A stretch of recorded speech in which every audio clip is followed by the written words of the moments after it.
Sahana from Tirupur, currently pursuing BE Mechatronics third year. So ஈட்டை வந்து எப்படி செல்லமா கூப்பிடுவோம்? ஈட்டை எப்படி செல்லமா கூப்பிடுவோம்? Q, capital Q.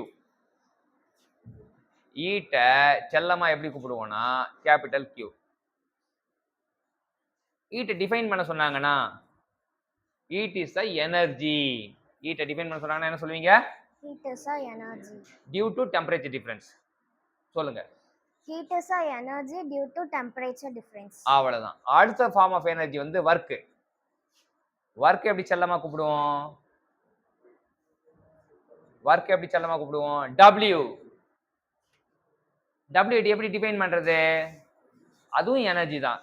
இப்ப work is energy due to potential difference. Work is energy due to potential difference. Temperature டிஃபரன்ஸ்னா ஹீட், பொட்டன்ஷியல் டிஃபரன்ஸ்னா work. ரெண்டுமே வந்து எனர்ஜி தான். அப்ப எனர்ஜினா உங்களோட யூனிட் என்ன? ஜூல். ஹீட்டுக்கும் ஜூல் தான், வர்க்குக்கும் ஜூல் தான். எழுதுங்க சைடுல யூனிட். ஜூல், மேலேயும் ஜூல், கீழேயும் ஜூல்.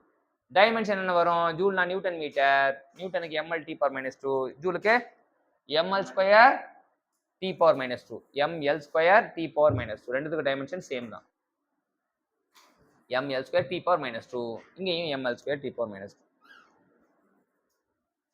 சரியா? இப்போ இது தெரிஞ்சுக்கிட்டோம். இது இல்லாம ஈட்டோட வெவ்வேறு வடிவத்தை வந்து தெரிஞ்சுக்கிறதுக்கு நம்ம என்ன பண்ணுவோம்னா அடுத்த கட்டத்துக்கு நடக்கும். இப்போ ஈட்னா என்ன டிஃபைன் பண்ண, ஒர்க்னா என்ன டிஃபைன் பண்ணி அதோட யூனிட் கற்றுக் கொடுத்த, டைமென்ஷன் கற்றுக் கொடுத்த டெக்னிக்கல் சாம்பியன் சகானாக்கு தேங்க்யூ சொல்லுவோம்.